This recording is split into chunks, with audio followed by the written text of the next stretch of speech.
On poursuit le thème. Avez-vous encore d'autres contradictions dans la... Je parlais tout de suite de cette contradiction-là. On va régler ce problème-là en même temps. Dans Genèse 22, versets 7, 8. Genèse 22, entre l'agneau et le bélier. Genèse 22, le verset. Le verset 7 et 8. Et puis les versets 13 et 14. 7. Alors Isaac, parlant à Abraham, son père, dit, « Mon père. » Et il répondit, « Me voici, mon fils. » Isaac reprit, « Voici le feu et le bois. Mais où est l'agneau pour l'holocauste ?» Abraham répondit, « Mon fils, Dieu se pourvoira lui-même de l'agneau pour l'holocauste. » Et ils marchèrent tous deux ensemble. On va aller au verset 13 et 14. Verset 13. Abraham leva les yeux et vit derrière lui un bélier retenu dans un buisson par les cornes. Et Abraham alla prendre le bélier et l'offrit en holocauste à la place de son fils. Abraham donna à ce lieu le nom de Jéhovah-Jireh. C'est pourquoi l'on dit aujourd'hui, à la montagne de l'Éternel sera pourvu. Amen. Alors, quelle est la contradiction ici? La contradiction ici, c'est que Abraham dit clairement à son fils que Dieu se pourvoira lui-même de l'agneau du sacrifice pour l'Holocauste. Verset 13, on voit que ici, Abraham reçoit un bélier pour faire le sacrifice. Donc, entre un agneau et un bélier, il y a une grande différence. Pourquoi ainsi? Alors, ici, je disais tout de suite que il faut connaître la Bible, la théologie, il faut connaître certaines choses spirituelles pour pouvoir appliquer certains passages. Abraham a tout le temps été mentionné dans la Bible comme étant l'ami de Dieu.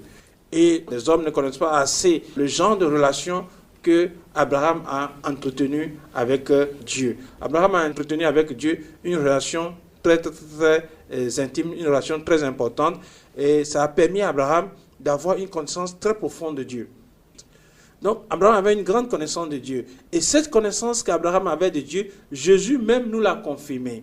Et quand nous prenons Jean chapitre 8, on va le vérifier. Jésus nous l'a confirmé dans Jean chapitre 8, verset 56. Jean 8, verset 56. Abraham, votre père, a tressailli de joie de ce qu'il verrait mon jour. Et il l'a vu. Et il s'est réjoui. Alors, Jésus nous parle ici d'un événement que nous ne connaissons pas lorsque nous lisons le livre de Genèse. Il dit, Abraham, votre père, a tressailli de joie de ce qu'il verrait mon jour. Il a vu, il s'est réjoui. Donc, il est manifeste.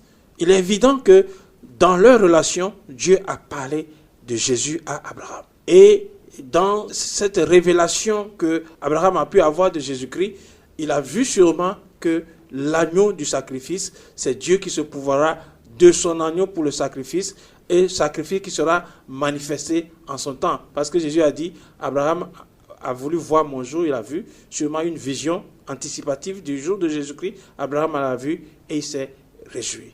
Donc Abraham est en train d'annoncer ici un événement prophétique en parlant de l'agneau du sacrifice. Il a vu cela parce que Dieu le lui a enseigné. Et justement, cela nous montre aussi que Abraham a fait, c'est une parenthèse, elle est importante pour moi, pour vous. Cela nous montre que Abraham a pu grandir dans la foi parce qu'il avait une grande connaissance de Dieu. Moi, j'aime ce passage parce que ce passage veut dire ceci. Dieu a un fils unique qui est Jésus. Dieu a prévu sacrifier son fils. Abraham aussi a un fils qui est Isaac. Dieu a prévu que Abraham aussi, en imitation de Dieu, sacrifie ce fils unique-là. Alors quand Abraham a fait ce tas de foi, a posé ce tas de foi en imitation de Dieu, la foi, c'est ça, imiter Dieu. En imitation de Dieu, ça a été vraiment le comble. Et Dieu a déversé sur Abraham toutes sortes de bénédictions. Donc, nous revenons à ce que nous disons en disant que, oui, l'agneau, c'est l'anticipation, c'est la prophétie.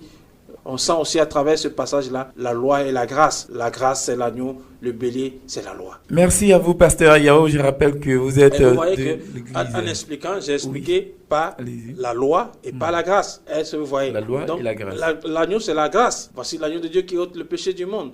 Mais le bélier, c'est la loi.